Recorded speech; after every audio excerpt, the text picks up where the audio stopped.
If only we were as punctual as the Clock King, we would have been on time. Yeah, the irony of us being late for a Yes, clocking episode does not escape us whatsoever. it does not. And then what's funny about it is like the main reason is because we were talking about a movie before this started. Because over the weekend, me and the young lady went to see a Man Called Otto. It's Man Called Otto or Lamed Otto? Called Otto, right? A man called Otto, Otto, yes. because it's based on the novel A Man Called Uwe. Okay, there you go. And yeah, we were just kind of just talking about how great that is. And I'll talk about it, I'll even hype it up even more tomorrow on Film Junkie Live because we really enjoyed it. It's a great movie. Don't sleep on it. Good performance by Tom Hanks, everything. And of course, it's based on a fabulous book that I've already read twice. Yeah. So check out the book. I Check mean, out the book. I was like, with this movie coming out, like low key hyped for it, because it's like I've read the book twice already and I'm ready to see this. And I saw it opening day. Yeah. So No, it's time. yeah. Yes. The time puns did not stop Oh in this yeah, episode. big time. I don't know how many freaking puns. If only we could count them all. Hail to the casual Batman. Good to see you, Eric. Good to see you, Venom. Good to see you, Ryan. We got pretty fly for a Filipino guy. Always good to see you. Yes, Tet Clock King. We got Mama Film Junkie here too. Good to see ya. Good to see you. Good to see you. Good to see you. Yes. Question: how many times? I know there. This Oh my one God, I was lost count. I just more than the first appearance of the Clock King. That's for damn sure. Felt like, but man, yeah, we're talking about, of course, time. What is it? Time out of joint. And this was like when I love this episode. First off, this is one of those that has stuck with me because just the sci-fi aspect of it. It's like an episode that Christopher Nolan probably is like, oh, if we could only do something with this, because this is right up his alley when it comes to his sci-fi, ways and time and everything like that. Because man, I just it's got some cheese, of course. It's Oh what my God, does it have cheese? It was cheesier than I remembered it being. Yeah, I'm gonna be honest. Oh, and there's yeah. one thing that when you want to talk about cheese, I want to know if you and I, because we do this sometimes, like our brains are weirdly on the same wavelength. There's Uh-huh. something that happens in this episode that I want to know if your brain where my brain went to. Okay, okay. Just gonna say that. Yeah. Let's see. Oh, all right. We'll see what happens when it comes to that. But yeah, I mean, this is the return of the Clock King, and yeah, it's um again, it's just one of those that just hold. I mean, I remember there's like certain like frames that just were like stuck in my head that I was like, oh yeah, I could have probably even just done this without rewatching it, but it's always good to rewatch it again because it has been a while. I actually needed to rewatch it Really? Okay. because oh no, I remembered it. I mean, I rememred like generally how the plot went. Like I remember the big things, like I remember the device being stuck on the Batmobile. Yeah. I remember them getting on the bat cycles and getting to zoom through. I remember a particular joke Robin made. I was like, that's Of in this episode. course. I mean, seriously. But I didn't remember as many time puns. Like Okay. Yeah. I was like, wow, they really went hard on the time puns on this one. They really Probably did. because of Robin. That's Yeah. probably why this one. This is a Batman and Robin episode, obviously with the opening, and it's a great opening. I love the music. Obviously, it's just a bunch of clips from mainly Robin's Reckoning that we always talk about when they show the opening. It's not as cool as obviously the original Batman the Animated Series opening, but I do love the music. Just listening to that, that whole thing. Because it's all Shirley Walker. It's all like Shirley Walker. yes, absolutely. Yeah. I thought it was interesting. Episode started, I noticed that this was a Dan Reba directed episode, and I didn't make the connection immediately, but I did a little research, and the fact that this episode was directed by Dan Reba, who did like 3 or 4 episodes in season 1, but like directs like half the episode season 2. His name always pops into my head more because he becomes a lot more involved when it comes to Superman the Animated Series. Like he's one of those creators that like I know what he looks like. Okay. Like so he's been in enough like video commentaries or documentaries that it's like when you say Dan Reba, like his face, yeah. I know his face, but there's a reference this episode makes that makes it really cool that Dan Reba directed this episode, and I'll point it out when we get to it. Okay, cool. But it was literally the first note I wrote was, "Oh, directed by Dan Reba," and then the connection was made later. I went, "Oh no, that's funny." Oh, sweet! I can't wait for But that. we'll get to that. We'll get to it. But yeah, it starts off at the Gotham Auditorium, and charity. Obviously, we got Bruce Wayne. It's funny because this scene almost gave me Batman 66 vibes a little bit because you got Bruce and Dick there in their tuxedos and everything. So it's just like, and of course Dick is just like going, what the, he's so bored. And you automatically, Bruce is like bored. And then he's just like 10 minutes. This has only been 10 minutes, 10 minutes for you, 10 hours for me. And there was a part of me that now that I'm older, I'm like, oh, wow, that's a times relative joke. Yeah. Like if you think about the fact that this entire episode deals with relativity and time dilation, and then to realize that they were smart enough to open on a time as relative joke. Exactly. And I was just like, okay, that's something for the older, that's something for the older people to go, oh, I see what you did there. Yep. Yeah, we knew what you did there.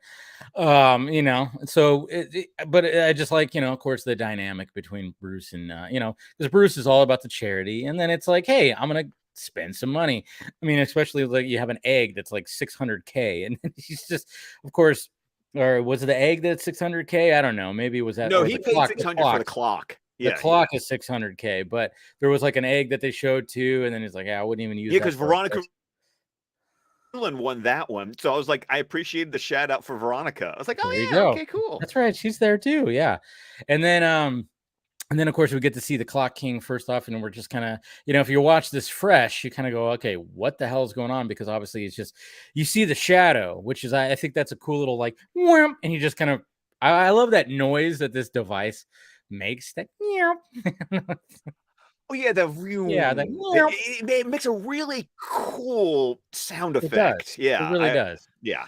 No, it's a cool little sound effect that I like that it makes. And then of course, okay, so we're here, and he scares the crap out of the lady that's got like the brochures, or like the whatchamacallits that they have when it comes to all this, and the programs. The programs. There you go. Thank you. This is why this works. When I can't think of it, Scott knows exactly what I'm talking about. But yeah, so and then Dick actually ends up seeing the Clock King in a big, huge mirror. You mean he clocks him? Zing, boom, boom, boom, boom. That's right. Clock puns, yes. No, but yeah, clocks him. I like it a lot. But yeah, he sees him in the mirror, a big mirror, and then it was just like one of those, like, of course he tells Bruce, but he's already vanished by that whole time. But by that time, but then of course with that big huge clock, which I think it was King. What's his? I didn't write it down. Who owned this clock? Didn't they say like King something? Oh, it was Louis the 16th. I thought it was somebody because that was the husband of Marie Antoinette. Gotcha. Okay, so that's what it was. And it's funny too. Okay, so it vanishes, obviously, and then of course, like I said, Batman 66 vibes. You have them two look at each other in their tuxedos. Time to run out of there. I don't know. That's what I read. I was like 66 vibes, because it's like time to get in our other suits, which I thought cool. I like that. You just need a bat pole for them to slide. Pretty much, or something, or go out to there and like do their thing. But and then it's funny too, because he doesn't, Fugit doesn't care. He doesn't care about I already have one, and he just throws it in the trash. Out of that, I forgot that he literally tosses the clock in the trash, because that's not the. It was a test run for the device. Yes. It was obviously him. I assume, and you can correct me if I'm wrong here, but I would assume that this is actually his first time using it.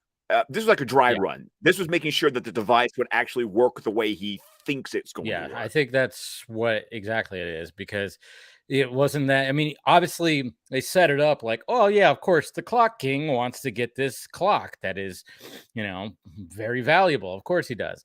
But as soon as he just tosses it in the trash, it's like, oh, okay. So yeah, it definitely was a test run for this device, because we know what he ultimately wants to do later on, because let's face it, he's still he's still not happy with Mayor Hill. I still it blows my mind every time we see Mayor Hill's mansion going, seriously, you're a mayor. There's no reason you should have a house that freaking big. I mean, it's just, it goes, you got to remember then that Hill worked as a lawyer, which of course is what we learned in the last Clock King episode. Right. Didn't go well when it came to that. But yeah, so yeah, he does that, and I thought that was just like funny. And then of course we go to Gordon's office, and of course this scene was like just branded in my head because it was that whole thing of like, obviously they're watching the footage and seeing it, and then it's like, hey, slow it down, and then you briefly, I kind of I loved like when they slow down the footage and you see the clock kind of like stretch a little bit, and you see the hand, you see his hand come in there, you see Fugate's hand. That's one of those things where I was like, I always thought that was just so cool, you know. And then, well, I think it's an awesome. Of course, I still love the old days, like rewind, pause, rewind, pause, like, down. Yeah, I know. Yeah, I know. I mean, trying to get it. Okay, but this is the cool connection I made because Batman says, "So we don't have another invisible man." Yeah. And of course, in my head, I was like, "Oh, cool callback to See No Evil." Yeah, you know, that was a great callback. Do you know what the fun thing was? Dan Reba directed See No Evil. Okay, so yeah, there it is. There's that connection. I like it. Yeah, because when he said that too, I was like, oh yeah, that's from that one episode that he was doing. Because obviously, yeah, you would probably think like, is there an invisible man that's taking some stuff? But yeah, but of course, yeah, we see the footage with the clock, and then of course, immediately, obviously, since Dick saw him, or in the mirror and everything, obviously they're going to automatically go like, yes, obviously it's Fugate, he's probably going to be coming after Hill, so let's contact him and be like, hey, let's start getting some heavy security over there, because yeah, he's going to be coming back. He, even Batman goes, I don't think, like, even time in the joint, and I don't think that softened how he feels about Mayor Hill. Yeah. Yeah. Oh my God, what a fun it is to do the Tempest Fugate voice. It's hard. I've been resisting not even talking. You have been trying so hard. Yeah. It's almost painful watching. I know, because it's just so easy to do.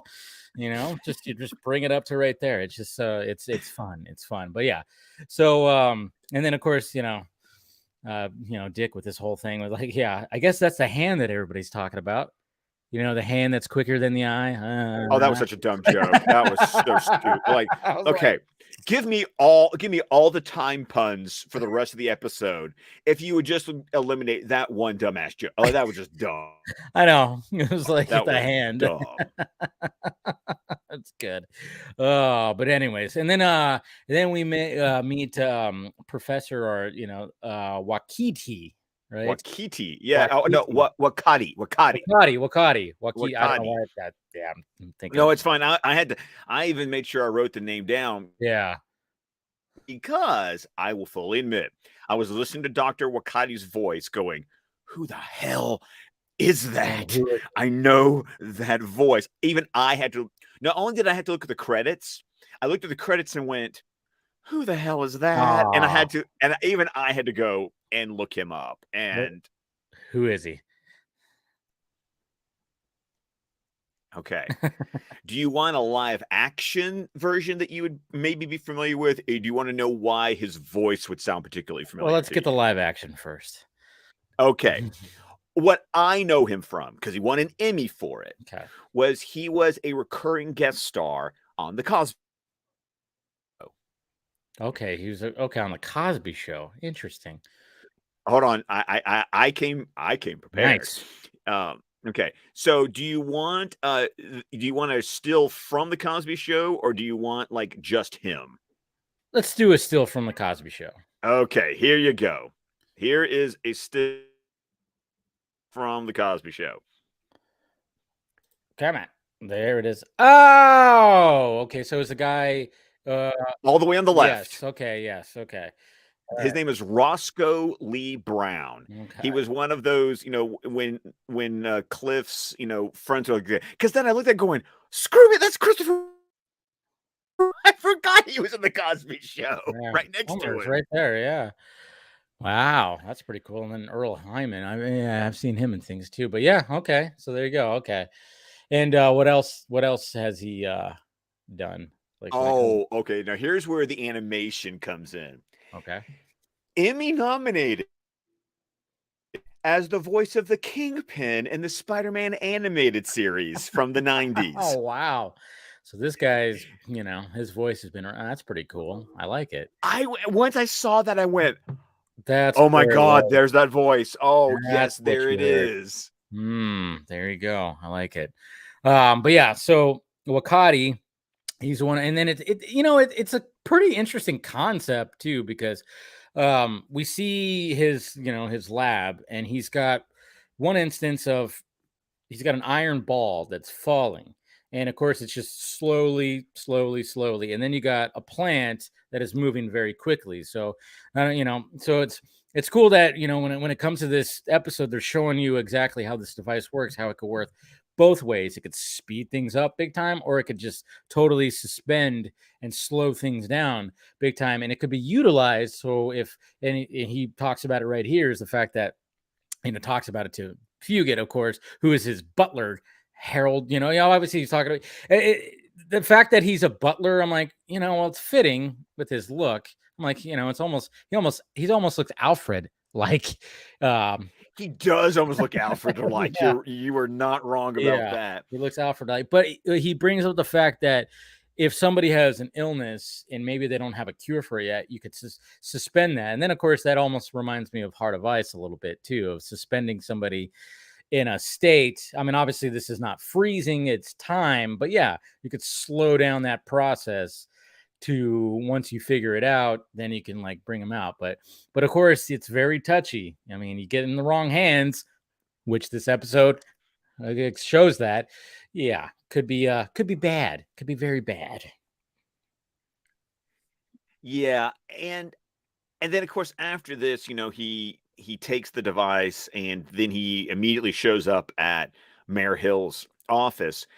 And I love how he talks to himself though in his room beforehand. Though you have to give that exposition, so he's talking to the himself. monologuing. Yes, the monologuing, because we got to know that. Oh yeah, he's still got it in for Hill. Oh yeah. But I think it's interesting. Maybe something about this episode didn't hit as hard as now that I'm older that it did when I was a kid. Because you gotta I'm wrong here, but you've got to think that if this episode's coming out in 1994, we didn't have bullet time. Bullet time doesn't show up until 99 with The Matrix. It's almost like this episode predicts what we're eventually going to be able to do in live action with bullet time and slow and the kind of stuff that almost has become cliche and old hat in movies. This episode in animation sort of predicts that, the idea that someone is moving so fast that everything else looks like it's at a complete standstill. Yeah. And obviously, look what we saw in Zack Snyder's Justice League when it came to the Flash. You have things that are like from his perspective. I mean, that's immediately what I thought when we actually see the Clock King. Like when he's saving Iris. Yes, and we see Clock King, and when we actually see his perspective of everything, because that's what's good about obviously the structure of this episode. You got 22 minutes to just kind of show all this, and at first it's like, okay, he's just whoop and just vanishing, but then we finally get to a point where we actually see his perspective, which is no, it's just everything's just slowing down around him. So then obviously he's just moving at normal time according to him. But obviously going to be going to Mayor Hill's office, and it's his office, right? Or it's not his mansion, it's his office, right? Yeah. Yes, it's his office. Yeah. And then of course Batman and Robin are staking out the place, and then of course Fugit shows up. And and then I love how he just like he immediately when he walks in, he like the elevator, he goes, wait, and he realizes, how can I use the elevator when everything's at a standstill? And then of course he has to take the stairs up, and there's like a hefty woman that is about to take a nasty spell. That's going to be a nasty spell. Yeah, sorry. Excellent. You just I know you yeah. I particularly liked how they showed the fan moving super slow to show how fast he's actually moving, that he can actually see the blades moving on the fan. But then it's also really cool when he gets to Mayor Hill's office, he just knocks on the door. But then what Robin hears is like this. It sounds like a machine gun. It's like, because like from his perspective, you're dent, and then all of a sudden you see Hill, it goes dent, like that, and Robin's like, like what the hell? Because I mean, it's a cool little effect that they do to now we're back into reality, of course, when it comes to all this. And I even said that the knock sounds like a machine gun. And so then of course we have the meeting, of course, the Clock King and Mayor Hill back at it. And of course, Fugit's just doing his thing, talking and everything. Whose life you ruining now, Mayor Hill? A pensioner, some poor orphan. Yes, exactly. God, that voice, it's so great. So then of course when this is all happening, I love like how Batman and Robin are just like, they're the what do they call that? They're kind of dropping down, or I forgot exactly what the term is when you're on a rope and you're obviously scaling down like the building and everything, and they're about ready to make their move when everything's happening. But and it's a cool little setup.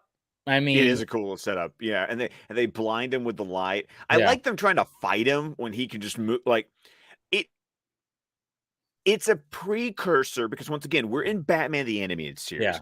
We haven't introduced Superman yet. We haven't introduced the Justice League yet into this universe. So it's like Batman and Robin trying to fight the Flash. It really is, because I mean, it gets to the point where he's literally spinning around so fast, like he's the Tasmanian devil, and and that's causing all they can't really do much. I mean, you could try to lasso him up, but it's not going to work, to the point where even Batman, it ends up coming back on him. So it's kind of cool seeing that and them trying to take that down. They're not successful. Let's face it. They are not. Of course, then they now I cannot remember. Do they damage his device? Because he also has like spares. Because he starts attaching the devices to different things as the sequence goes on. Because he doesn't have just the one device. Yeah, he's got multiple, but when he escapes, he trips over the woman that fell.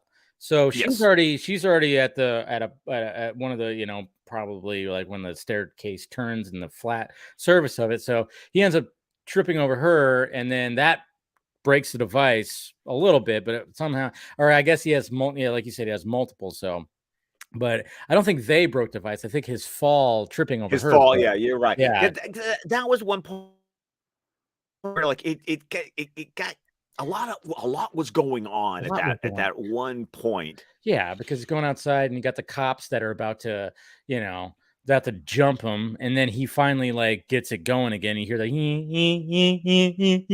that whole thing, that sound effects. I love doing the sound effects in this episode, by the way. Wow, you're having some fun tonight. I'm having some fun. I'm having some fun with the sound effects and voices, that's for sure.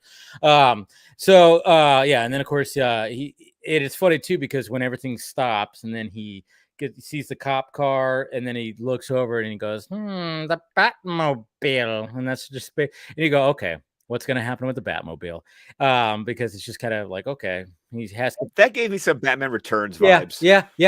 Oh yeah, when we get to this point, oh yeah, big time. Oh yeah, and I'm pretty sure that I was right there, even wrote it down too. But so then he of course escapes in the cop car, and then Batman and Robin proceed or they go after him, and and sure enough, there's some, and this is like it's a cool sequence. I think it's kind of cool because, it's so cool.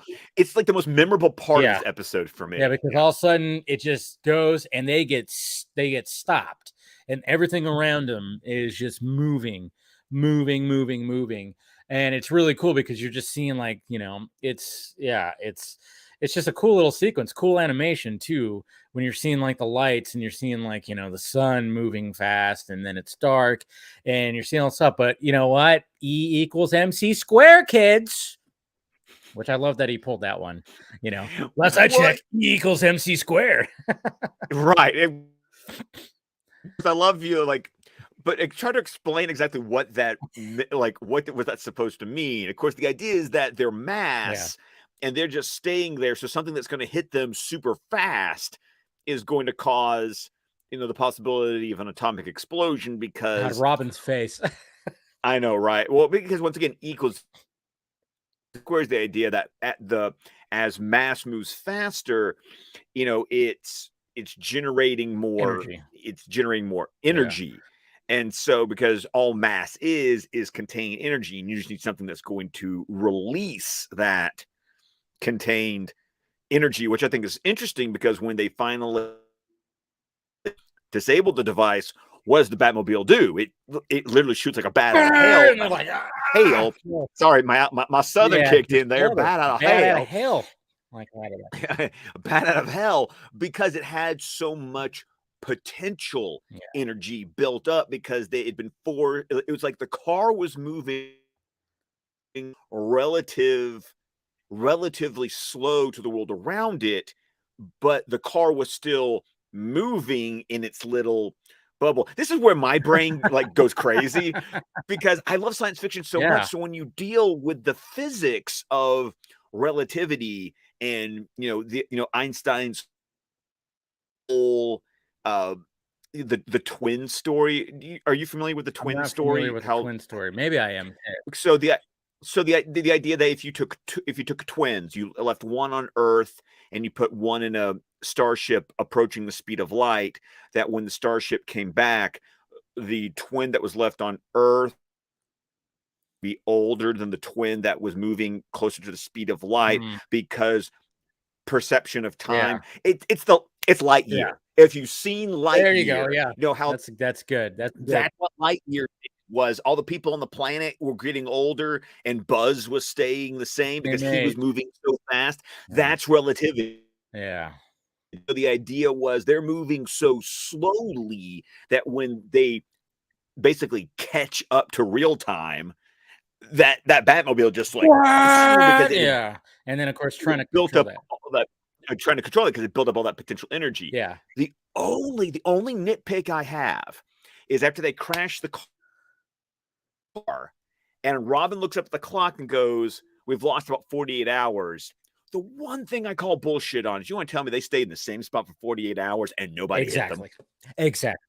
I'm sorry, bullshit. Bullshit. That's exactly what I was just thinking about right now. As you were talking about that, I'm like, the fact that they're on the road, you can't tell me that they're like, all of a sudden police and firefighters and everything are like not showing up going, what the fuck?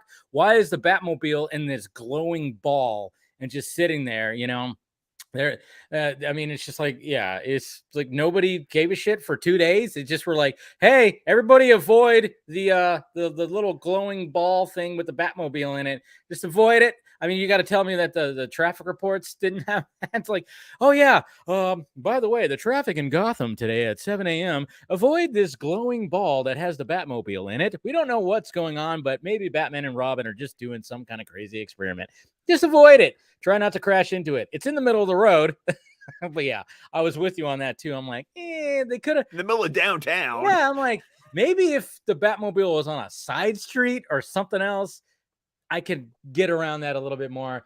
But I know they had to have it like that because of all the cool little, the lights of the cars and stuff like that. They wanted that cool little effect, but I was totally right there with you when it came to all that. And then of course, since a bat, like you said, literally a bat out of hell after getting out of that, and then they crash it, and then it's like, all right, well, we got bikes. Let's go to Wakati's place, and sure enough, he's also stuck in suspended animation because before that, obviously he was trying to summon Fugit and goes into his room. And basically, we get that whole villain thing of like, I have been lying to you, Akite. It's like, it's one of those. I haven't been honest with you. Shocker, I know. So, poor Wakiti. Oh man. But when they find him, he's like, eh. That was another thing that stuck in my brain too, is the shot of him like, no, Harold. And then when they get him out of there, at a suspended time, I guess you could say. So.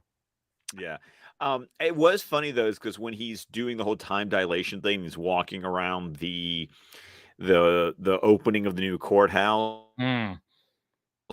It was a cool thing I never picked up on until this time. Did you hear that Temple was humming something? No, I mean I know he was humming, but I don't know what it was. Oh, because he was saying dun dun da dun dun da dun da dun da dun, I didn't catch which, if you're familiar with it, is Chopin's funeral march. See, there you go. Something interesting. Yeah, I did not catch that.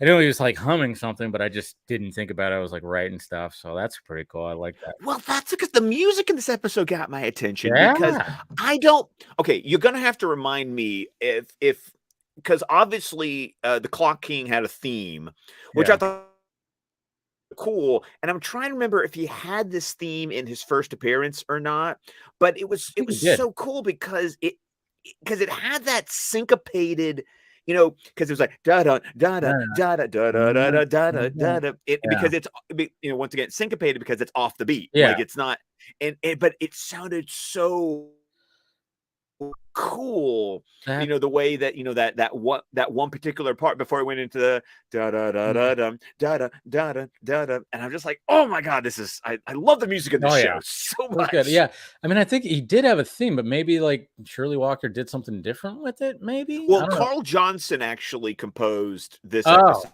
oh, okay, okay.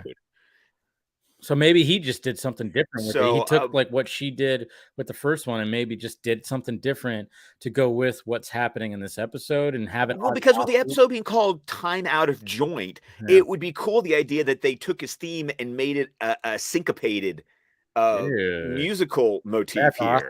here. Yeah, that's something we might have to look at. That's pretty awesome if they did do something like that. Yeah, and I would not put it past them because just little things like that, just little things like that, which is what makes this damn show so special. Love it. It is, yeah, absolutely. But yeah, so of course he's putting like, you know, a bomb underneath the podium for Mayor Hill because well, apparently Mayor Hill to you know, with this new courtroom and everything that's going to be or this courthouse that's going to be unveiled, he's going to take a big huge mallet and slam it against the podium. I guess that's whatever. If you, it's for effect. It makes him look cool. I don't know why that would have to be. Whatever happened to a ribbon cutting? I mean, I thought that's just what people snip. That's it. Because when it happens, Mayor Hill has trouble. It's like the Avengers trying to lift Thor's Thor's hammer. hammer. Yeah, he's having difficulties. It's like that scene in Ultron. He's having difficulties when it happens. But of course, obviously they lost the 48 hours, Batman and Robin. And we were talking to Wakati is the fact that how this is going to be unveiled, it's going to happen in like what 2 minutes, I think Dick says, like 2 minutes, and they Yeah, don't. 2.5 minutes Yeah, or something like that. and Because they're I like, love Batman's reaction where he's like, "You got 30 seconds to teach me how this works." yes, I know. It's just like, and he's like, you better, yeah, just say it now because, yeah, because there's no phone. No phone service, no cell phone service. It's dead zone, he says. And then, of course, he has no phones himself because he wanted to be very much secluded when it comes to his work. And yeah, so then we get a cool sequence, of course, when it comes to Batman and Robin. Now they have these devices on the cycles, and they're just speeding right through this whole thing. And yes, of course, we get Dick Grayson looking over and seeing a bird barely flying, and he's faster than a speeding bullet. Speeding bullets. Yes. Good one. Yes, we know where. Yeah, obviously. That's about up there getting the circuses halfway to Metropolis by now from Yeah, it's Batman just like Forever. Let's like that's the level. it's one of those things where in the writer's room, they're like, come on, we got it. We got it. We got to do it. You know, I'm like, I would have preferred more of a Flash reference because of what's happening here. And, you know, but people are going to recognize that because, I mean, Jesus Christ, you go all the way back to the Schuster or whatever the hell, you know, faster than a speeding bullet can, you know, more powerful than a locomotive, you know, can a leap, you know, whatever the hell. But we all know that faster than a speeding bullet is always. Well, it's actually because that was actually unveiled in that radio show, and Yeah. then it went from the radio show, and they used the exact same. Literally, they ripped it from the radio show to put it on top of the George Reeves TV show, The Adventures of Everything. Superman. So, but still, it's like we don't even have Superman in this world yet, and yet we get that reference, and it was just like, okay, like we got you. We see what you're doing there. And then you know, basically Fugit wants to savor the moment of the mallet, and this is of course what I want to watch as the clip, because it's just a cool clip, because you got Batman and Robin showing up, you got the mayor about to just do it, and I love Fugit's face because he's just like, yes, he's so happy that this is gonna happen. So let's go ahead and get this up right here, because I think it's cool, because you know, Batman has a little bit of a Flash moment. I would say, you know, we get a Batman Flash. Oh, I had another reference to go with that. I wanted to see. Okay, we'll see. But yeah, look at how happy he is.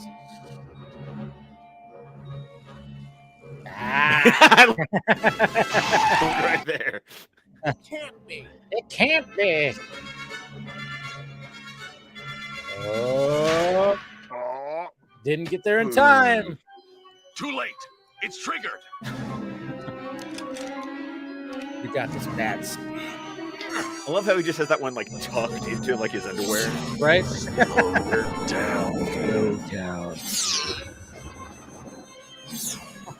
That's so cool. So you know what I was thinking during this entire sequence right now? What? You just can't get rid of a bomb.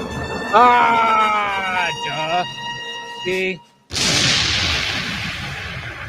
Because you cannot tell somebody in that writer's room did not have the Batman 1966 movie in their head when they storyboarded that. Man. See, I missed that. I didn't think about that. I was too busy thinking about like Flash. Like he was just basically the Flash right there. So I didn't even think about that. Damn it. Some days you just can't get rid of a bomb. Man. Yeah. If you guys haven't watched Batman 66 the movie, do it. It's great. But yeah, I didn't. It's an experience to watch. Somebody cut that together. You know, somebody cut that together. Make a little edit. Post it on Twitter. Because he even throws it into the river. He does. But it's such a cool scene, because it's just like so not only is he moving fast, he's moving fast.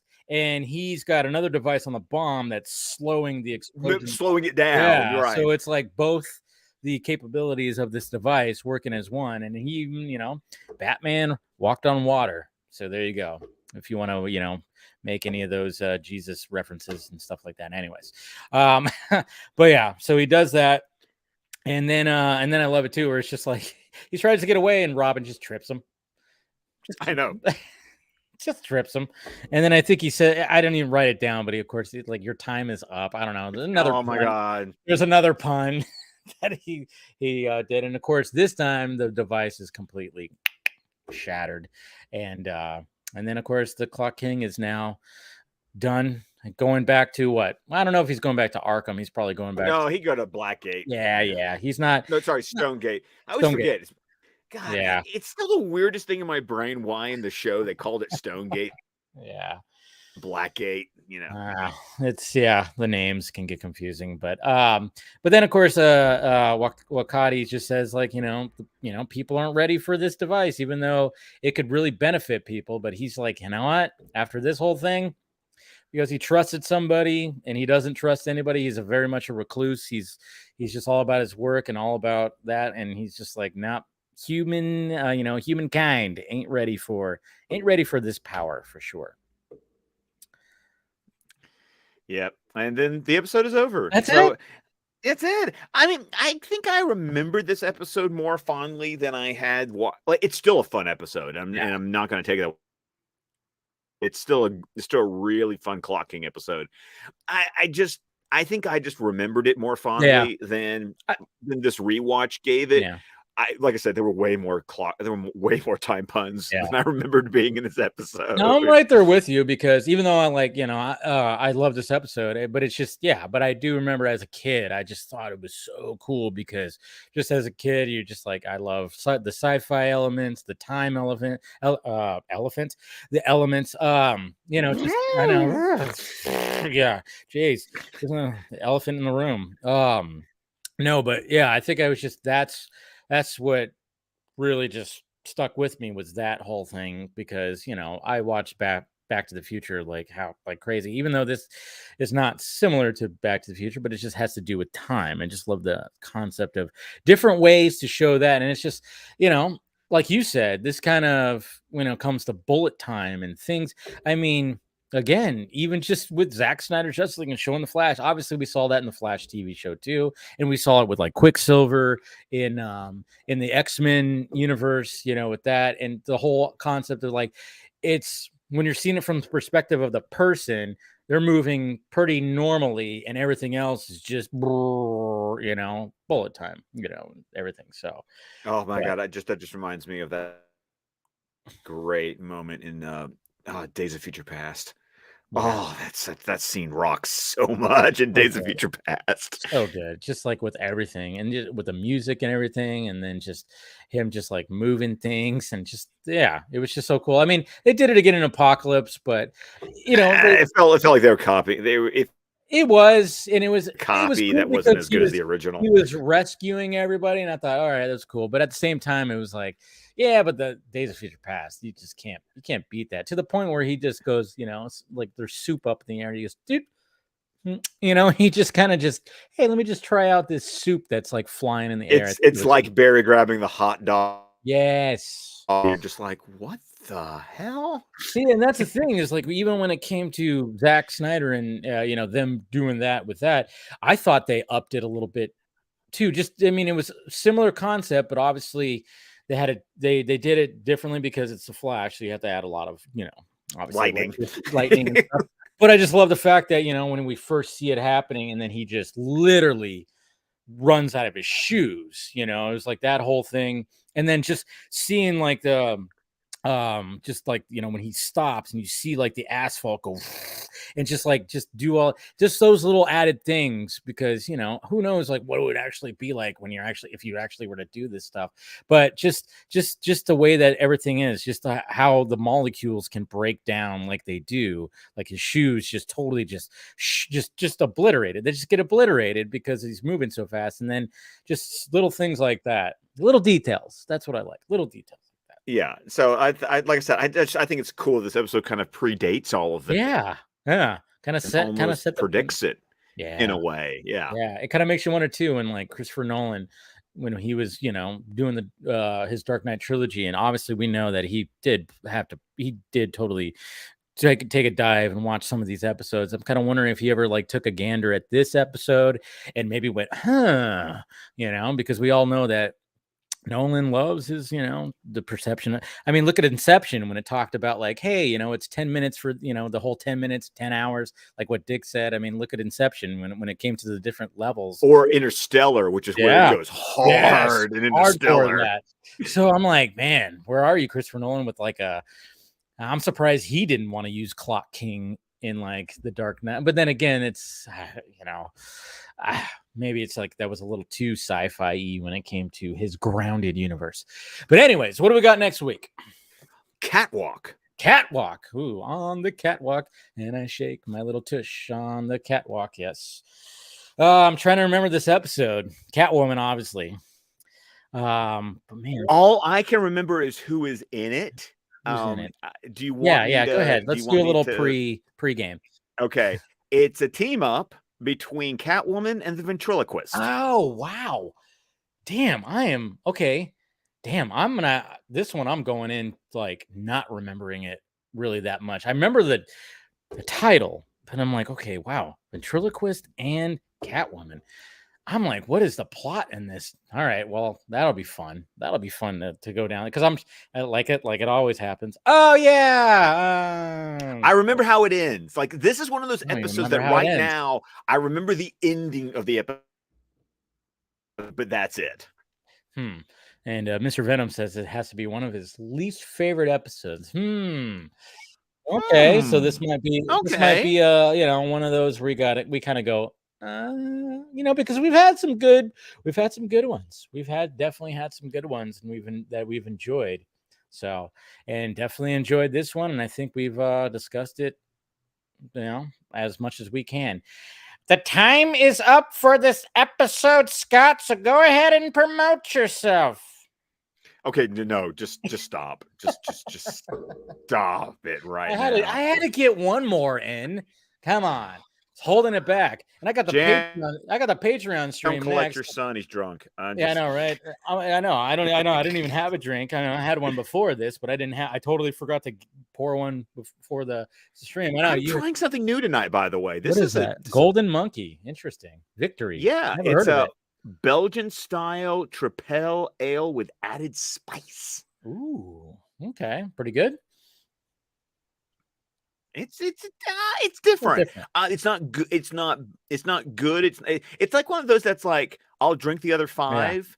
Yeah. Probably won't buy it again, but it's not like I'm I'm not spitting it out. No, that makes sense. No, it's always good to change it up, and then you see something, it's got a cool little logo on it, It's one of those things where I literally was like, it's one of those things where I just walked in the grocery store and it was just like, let me try this. Why not? I like it. All right. Well, of course, you can find me on Twitter at ScottDC27. You can find the podcast at DC Squadcast, where podcasts can be found. We're on Vero, Facebook, YouTube, with the entire network of shows at squadcastmedia.com. Patreon.com/squadcastmedia. While we were trying to record a new episode, but I will go ahead and let you know that if you go ahead and subscribe now for $5 a month, our next Squadcast Movies episode is going to be the Sylvester Stallone classic, Judge Dredd. Ooh, I am the law. The law. You're not the law. I am the law. God, Rob Schneider. Man, what were they thinking? But it's fun to watch. Diane Lane and Armand Asante. Yes, that's right. He's the baddie. That's right. He is the baddie. Yes. Man, I haven't watched that in forever. But man, Diane Lane. I know, right? She's just so hot, and has aged very, very well. Very well, like a fine wine. Anyways, all right, guys, we'll go ahead and smash that thumbs up. We appreciate you guys being with us. Share the stream if you want to. Of course, it'll be on audio streaming if you didn't catch it. Obviously, if you're listening to it on audio right now, you're welcome. All right, so go ahead and do all that. Subscribe to the channel, and we'll see you guys next weekend. Obviously we're a little earlier because I'm doing the Patreon stream. So if you guys want to be a part of that, subscribe to the Patreon, have a chat, come on, talk to me a little bit if you want. And we'll be talking, of course, because it's been a little bit, and always fun to talk to those guys. All right, so I'll see you guys in a little bit when it comes to that. But when it comes to talking Batman, we'll see you next week at probably the normal Bat channel. All right. See ya.